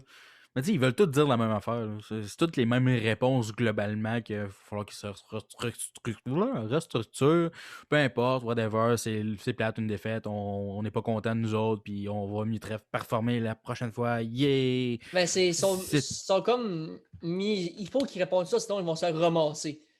Tu sais, c'est comme un peu. Mais, écoute, je ne parlerai pas de l'éthique journalistique, là, parce qu'on pourrait en parler très longtemps de ça. Mais, tu sais, admettons, là, quelqu'un qui vient de voir sa mère, mettons, se faire frapper, puis que t'as le journaliste 30 secondes après qui pose la question: comment tu te sens? Je suis sur le choc. Après toi. Tu sais, c'est. Il y a quelque part, il faut se positionner là-dessus. Puis moi, je pense que si tu es l'association des joueurs, prochaine convention collective, tu regardes la Ligue nationale, tu leur dis: journalistes, on est tanné de les voir dans le vestiaire, poser des questions sur un podium. Ils font ça anyway dans les finales de la Coupe Stanley. Tu sais, t'as le décor en arrière, puis faites ça à la place. Dites 2-3 joueurs. Anyway, ça vaut pas la peine que l'équipe au complet soit là en serviette à côté. Là. Ça sert à rien. C'est la même chose. Ils sont toujours en serviette, c'est vrai, à côté. Parce qu'ils veulent aller se doucher, justement. Ils sont durs pour aller prendre une bonne douche. Puis là, mais ça m'apporte un point. Shea Weber a oublié d'aller dans l'appel Zoom pour la conférence de presse. Il l'a oublié. correct. C'était lui qui était censé se passer, il l'a oublié. Tu sais, ça peut être quelque chose qui peut être mal pris pour des partisans. Je dis pour les partisans, bien sûr. Mais les journalistes, ils vont comprendre. C'est sûr à 100% qu'ils vont comprendre. Pour les partisans qui écoutent chaque conférence de presse, c'est à la lettre, là. Qu'est-ce que vous pensez qu'il va dire, selon vous? Là? La même chose que Qu'est-ce l'habitude. qu'il va sortir? On a mal joué, on est capable de mieux, puis qu'on va se reprendre. Oh oui. Les Non, ça a réponses se raison. résument à ça. C'est vrai. C'est ça pareil. C'est 100% rare de avoir raison. une bonne réponse. Puis surtout dans les joueurs de hockey. Là. Les joueurs de hockey, c'est les plus plates en entrevue. Ils ont quelqu'un qui travaille avec eux autres en communication, là, puis qui leur disent à la lettre quoi dire, puis ils vont à la lettre. C'est pas comme à la NBA, puis dans d'autres sports que tu es capable d'avoir des extraits d'après-match plus intéressants que là, QB va dire que c'est de la faute du receveur. C'est ça qu'on est C'est très chanceux au rare que ça va podcast. arriver. C'est ça qu'on est chanceux au podcast. On a des gens qui nous parlent, mais pas pareil qu'une entrevue qui pourra passer à la télé, à la radio, peu importe. Vraiment, c'est comme. Mhm. Ils sont là pour venir jaser en chum. C'est ça que j'aime. C'est ça que j'aime vraiment du podcast, c'est qu'on est là pour jaser en chum, vraiment. Ben oui. C'est un autre volet. Là, pour conclure, parce que là, il faut bien finir avec notre prédiction demain. Est-ce que le Canadien va enfin gagner contre Ottawa après 3 défaites consécutives? J'ai le goût de dire non. Moi aussi, j'ai le goût de dire non, le pire, c'est ça. Demain, c'est le Canadien qui gagne, il joue à soir les sénateurs. Donc, moi, je veux dire, Canadien. Puis les Mais j'ai sénateurs comme un gagnent. petit- Fait que ça veut dire qu'ils se mettent à fond, là. Ils sont défoncés présentement. Ah ouais? Il gagne Ben, présentement? ils gagnent contre les Flames. Oh! Ben, si les Flames gagnaient, le Canadien se ramassait 5e dans leur division. C'est. Hey. Rapidement, là. Batterson score son 8e, 9e but à soir. Mhm. Fait Sincèrement. trop longtemps qu'il est dans le système, lui. Oui, vraiment. Il Puis aurait un dû autre qui a une bonne saison à date, là, je vais juste aller chercher ses statistiques. Là, Pavel Milan Zacha. Lucic a eu 6 buts. Quoi? Il y a 6 Ouais. buts? J'ai Il a même pas plus de vu buts que Gallagher. Quoi? Ça marche pas avoir une Lucic plus de buts que Gallagher. Oui, c'est ça. Un pareil. autre, c'est ça que je parlais, Pavel Zacha, justement, ici, vous allez voir, âgé de 23 ans seulement, plusieurs disaient que c'est un bust, un flop. 14 Ah. points en 17 matchs. Hey, je veux dire, il a été 6e au total en Oui. 2015. Oui. C'était le temps, là. Oui, c'était le temps, vraiment. Tu voyais qu'il progressait de plus en plus. Ben, pour regresser, entre parenthèses, là. C'est pas constant. Je veux dire, sa constance, c'est 8 buts. Quand tu regardes Ouais. ça, là. Vite Il vu, faisait ouais. du 8 buts, puis that's it. Il était supposé être une menace offensive. C'était pas un joueur trop défensif. Mais c'était le temps. Là, comme je dis, puis je pense qu'il est sur une des plus grosses séquences avec au moins un point par match. Ben, écoute, il y a dans 7 la points à ligue ses 5 présentement. derniers matchs. Ouais, fait que, pas c'était le temps. Là. Je pense que aussi du côté, tu regardes aussi là, du côté de l'organisation des Devils qui devait se poser quelques questions. Là. On a repêché ce joueur-là 6e au total, puis il ne donne absolument rien. Qu'est-ce qu'on fait avec ça? Puis là, cette saison, finalement, éclore. Je pense que du côté des Devils, là, malgré que leur saison ne va pas super bien, je pense qu'on peut regarder beaucoup de positifs. Blackwood commence à devenir un gardien très, très bon. T'as Jack Hughes qui, tu vois que c'est pas le même joueur que l'année dernière. T'as un Isaka qui commence à éclore. T'as Ishia qui est revenu d'une blessure pour se refaire snapper d'en face par Piqué. Thanks Piqué, descends ton shot, merci. Ça fait plusieurs fois qu'on il dit shot aussi haut que ça tout le temps, lui. Piqué baisse ton shot. Ben, c'est parce qu'il shot tout le temps très haut pour absolument aucune raison. Parce que tu essaies de faire dévier un tir. Pas que ta face que tu vas le faire piquer, là. Pas comme dans les boys, là, que Tiggy score un but avec son casque qui s'en va dans le tournoi après ça. Écoute, Piqué t'en parle, là, 8 points en 17 matchs, seulement un but. Ça, c'est un point positif, un point négatif. Parce que c'est pas juste ça. Il y a un manque. Je veux dire, le gars, tu vois ses entraînements, tu te dis, Criff, il va être en shape. On dirait qu'il manque de cardio. Il manque un coup de patin. Je sais pas, c'est parce qu'il prend du muscle plus que d'autres choses. Il s'entraîne avec Dwayne The Rock Johnson. Là. C'est parce que du muscle, ça sert pas à grand-chose. Pas à son gabarit. Là. Vraiment. À moins qu'ils veulent devenir un Scott Stevens, ça m'étonnerait. Écoute, on passe d'une saison de 59 points en 2017-2018 à l'an passé, 18 points. L'année d'après, 31.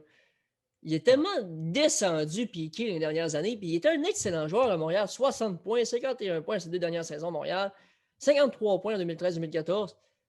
Il était un gars très, très, très important dans la brigade défensive. Il est peut-être même un des meilleurs dans la Ligue nationale.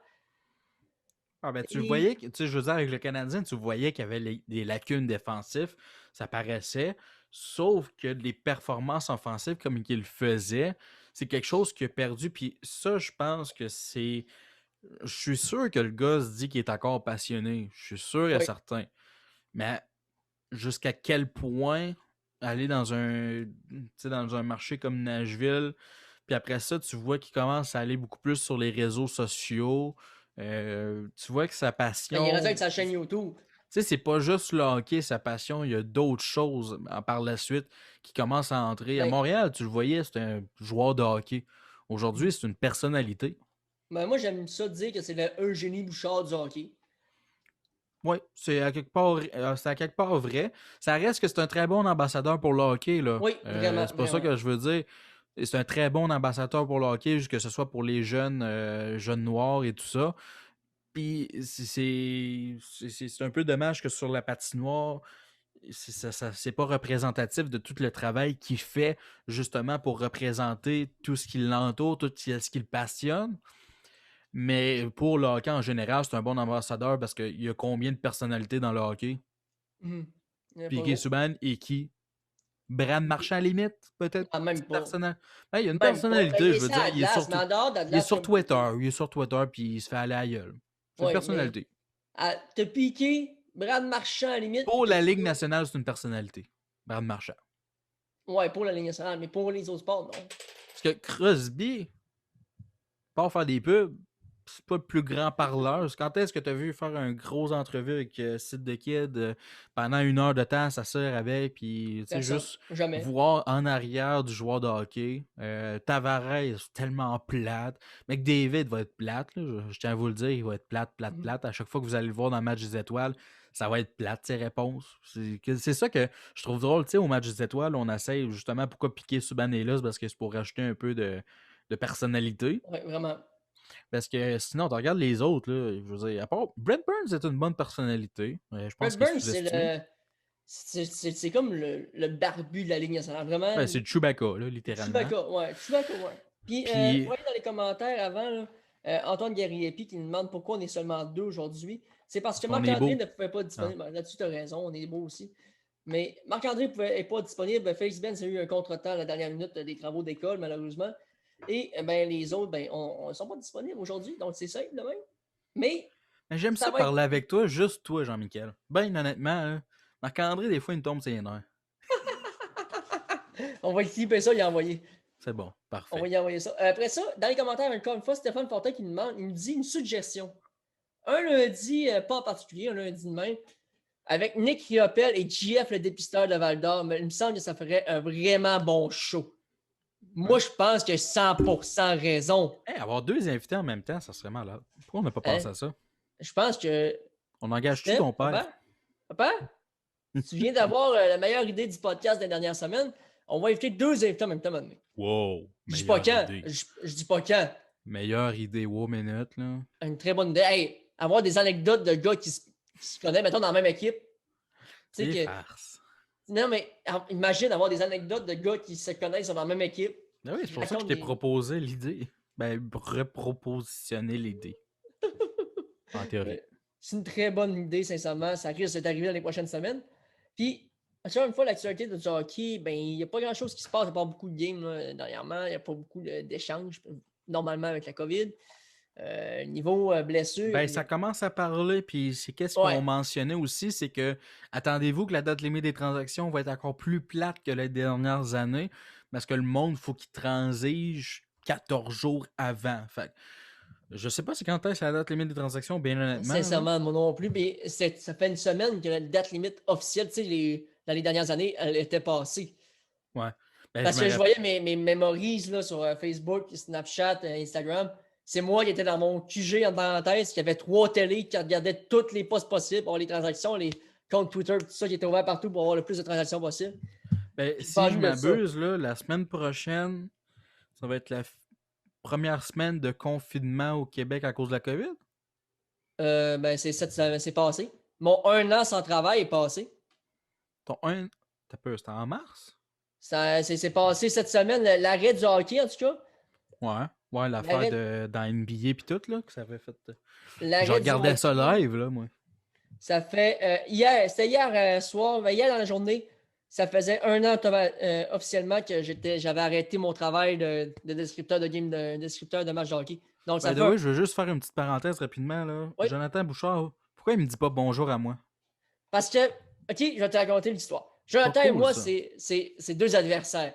On jouait dans l'équipe de hockey scolaire, on était 2 adversaires, on s'aimait et on s'accueillait tout le temps. Puis c'est pour ça, il me dit bonjour. Dis bonjour à Joe aussi. Joe, dis bonjour à Joe.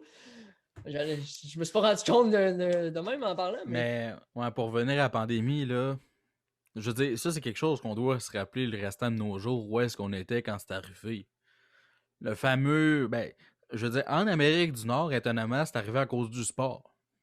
Oui. Le fameux match de la NBA où est-ce que Rudy Gobert, avant, je veux dire, ça remonte à 1 an, mais qu'est-ce qu'il avait fait, c'est qu'avant l'entrevue, il avait fait une petite joke. Il faisait je vais mettre mon micro ici, puis il faisait ouais, parce qu'il disait est-ce que tu l'as? Il dit tu sais, pourquoi si je l'ai, il l'avait tout. Finalement, il l'avait. Tu sais, la pire chose que tu pouvais faire. Quel con! Tu sais, que la COVID-19, là, on le sait présentement, dans le temps, on ne savait pas. Mais que la COVID-19, tu sais, vous l'avez tout maintenant parce que j'ai tout touché. Moi, je commençais à le regarder un petit peu plus quand je suivais les médias, puis les nouvelles, je le suivais un petit peu plus, puis je me rappelle, ma demi-sœur revenait de voyage de l'Espagne, puis j'avais été habité chez ma demi-sœur pour éviter justement qu'elle revienne de l'Espagne, puis qu'elle me transmette le virus. Je m'avais comme isolé auparavant, mais le monde autour de moi riait un peu de moi, parce qu'il me trouvait fou. Mais finalement, c'est moi qui avais raison. Puis écoute, ça me fait penser à une affaire qui était passée sur les médias sociaux. Kevin, justement, qui revenait de l'Europe, justement, parce que comme Nicolas en parlait tantôt, les gars en Europe ont dû repartir rapidement de leur équipe. Ils revenaient, puis il m'avait dit bizarrement, ça passe de « Wow, t'es tellement chanceux d'être en Europe à « Dégage, on veut pas te voir la face. » Ça que ton cœur vient ici. C'est ça. Va-t'en, reste là-bas. Ça a passé de ça, c'est en quelques temps. Puis on espère tous que la COVID va partir le plus vite possible pour pouvoir se revoir dans les arénas. J'ai bien hâte de pouvoir peut-être un jour, peut-être t'inviter à décrire un match avec moi. Ce serait le fun. Toi et moi et toi, Joe. On va faire ton analyste. Et ça, on va faire l'analyse. En passant, Jonathan t'a dit salut, Joe. Ah, je sais, je l'ai vu. Fait que t'as pas oublié. Là-dessus, je pense qu'on a fait un très bon show. Puis je pense qu'on est obligé d'avoir une partie 2 avec Nicolas Riopel. Parce que, Joe, montre ta feuille de questions. Moi, j'avais tout ça. Bon. Toi, t'avais tout ça. On n'a fait même pas la moitié de nos questions. Moi non Je vous plus. garantis que la partie 2, quand il va être disponible, on fait une partie 2 avec Nicolas Riopel parce que c'était vraiment, mais vraiment intéressant. Juste le volet joueur, j'ai même pas approché la moitié de mes questions. Puis le volet agent de joueur aussi, tu en avais plein d'intéressants. Malheureusement, on n'a pas pu passer sur tout. Il y a d'autres Mais- occupations, hein. Mais c'est ça, il y a d'autres occupations. Puis écoute, il est Faut qu'il occupé. regarde, là, c'est ça, si vous allez sur la page Facebook de Propulsion, le compte Twitter, là, eux autres, ils regardent tous les matchs de leurs joueurs. Tout. Fait que c'est pas juste en Amérique du Nord là, que ça se passe, mais ça se passe en Amérique du Nord sur d'autres décalages horaires, puis en plus de ça en Europe, sur d'autres décalages horaires. Fait que c'est pour ça qu'ils se réveillent tôt, qu'ils analysent toutes les games, puis qu'ils font des résumés de ce que leurs joueurs font à travers. Je vais mettre dans les commentaires le lien de ceux de la page de Propulsion. Justement, si vous voulez aller suivre leur page Facebook, une excellente page Facebook. Puis écoute, en parlant de Propulsion, puis on peut parler de notre. D'ailleurs, avant, je les remercie d'avoir partagé notre annonce d'entrevue. Sincèrement, très, très, très apprécié de notre part, nous avoir fait un peu de de publicité. sa part. C'est apprécié de notre part, on l'apprécie. Ah, ok. Joe, Ouais. comment? Non, sincèrement, je vais juste montrer un but que, justement, l'agence Propulsion partagé d'un de nos invités de la saison 1, Anthony Beauregard. D'ailleurs, je voulais le montrer, mais là, ça donne bien. On en parle aujourd'hui. Juste d'écouter tu sais, les fans qui parlent en arrière. Ça hue.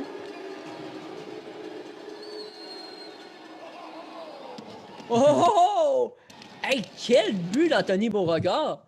Ouais, vraiment. Propulsion, c'est ça. Ils mettent les highlights de tous les joueurs. Il n'y en a pas un qui n'a pas de highlights, ils n'ont pas de résumé. À tous les jours, là, vous avez un résumé de qui fait des points. Puis sur page Instagram, Nicolas Riopel aussi, sa page Instagram fait des résumés des points de ses joueurs qui représentent. Donc, c'est une des meilleures places pour avoir du contenu de hockey, pour suivre le cheminement de Nicolas Riopel aussi. Puis en passant, là, je viens voir les commentaires avant de finir. Antoine Garriepi qui dit tu t'es fait une belle coupe de cheveux, Jonathan. Je vous garantis que c'est pas moi qui l'ai fait. C'est une coiffeur l'a fait. Parce que moi, si je l'avais fait, ça aurait été le clipper un peu partout. Mais ouais, très bel job. Coûte cher, mais c'est pas grave. On va le C'est prendre. ça l'important, c'est resplendide. Tout est dû. Moi, Hey tu boy. vois que c'est dû. Bon, mais je sais que je vais faire des cauchemars à soir, c'est bon. Moi, je suis dû, j'attends juste de pouvoir redescendre au lac Saint-Jean pour pouvoir enfin me faire couper les cheveux. Là-dessus, Jonathan, merci mille fois pour le podcast. Encore une fois, super intéressant d'avoir eu un invité de marque comme Nicolas Riopel. Je sais, j'ai Il va encore falloir que tu changes de nom. Il va falloir que je change de line, tu sais. Les fameuses béquilles, là, comme il dirait Alain. Ouais, Alain, Michel Binette, puis oui, ils disent tout. Jem, t'as des béquilles de langage. Je me fais dire souvent, puis regarde, même toi, tu me le dis. Faut que j'arrête. Écoute, merci à tous ceux qui nous ont écoutés. On n'a pas été beaucoup à l'entrevue aujourd'hui, malheureusement. Il n'y a pas eu beaucoup de partisans, d'auditeurs qui nous écoutaient. Mais je comprends qu'il y a plusieurs autres shows aujourd'hui. Je pense d'ailleurs au show à Yannick Tiffu, aussi à la source du hockey. Je vous invite à aller l'écouter dès maintenant. Allez-y, allez voir le show à Yannick. Ça Ouais, me fait des gros plaisir de invités. Hey boy, des gros invités. On montre-tu c'est qui ont reçu aujourd'hui? Ben, C'est c'est qui qui a reçu? Benoît Groux. Faut juste source du hockey, le podcast, faut juste aller voir l'autre. Il y a Benoît Gros, c'est sûr. Ils sont encore en direct, donc allez les voir. On va vous montrer là. On va leur faire un petit peu de pub là. Vous voyez Benoît Gros et Dino Massanotti. Massonati qui ont en entrevue ce soir 20h, donc c'est commencé. Mais, gang, allez les écouter. On va peut-être se retrouver sur le chat parce que moi, je vais écouter leur podcast. Joe, merci encore mille fois d'avoir été là. Merci à Nicolas Riopel d'avoir accepté l'entrevue. On se retrouve probablement pour une partie 2. Puis, attends un peu. J'aime de Scoop. Oh. Ceux qui sont restés, ceux qui ne sont pas quittés. J'aime de Scoop. On a un gros invité qui s'en vient. On a une entrevue, monsieur. C'est mercredi? C'est pas jeudi? Jeudi, oui. J'ai vérifié le 4, ouais, c'est jeudi. Une grosse invitée jeudi. Elle va être proposée jeudi soir. Et non mercredi, bien sûr. Mercredi, c'est la poche bleue. Donc, jeudi soir, on a une entrevue avec qui, Joe? Vas-y donc. Moi? Mais non, pas avec toi. Là. Toi, toutes les semaines, on est content de t'avoir toutes les semaines. Mais boy, je pensais que tu allais dire d'autres choses. On va Kevin dire- Raphaël, animateur Oui. de TVA Sport, animateur d'un podcast aussi. Super gentil d'avoir accepté. Jeudi, soyez à l'écoute. On va être là, ça va être pre-tape. Mais vous allez être là. Moi, je vais être dans les commentaires pour pouvoir discuter avec vous toute la soirée. Donc, sur ce, merci d'avoir été là. Salut tout le monde. Ciao, bye. N'oubliez pas de nous suivre sur toutes nos plateformes, soit TikTok, Apple Podcasts, Balado, SoundCloud, Spotify, YouTube, Facebook, où si on est en direct après tous les après-matchs canadiens de Montréal et à tous les lundis soirs 19h30. Et aussi, nous sommes sur Instagram. Vous pouvez avoir toutes les informations de notre podcast en avance, en avant-première de tout sur tout le monde. Donc, merci d'avoir été là et on se dit à lundi tout le monde. Ciao, bye.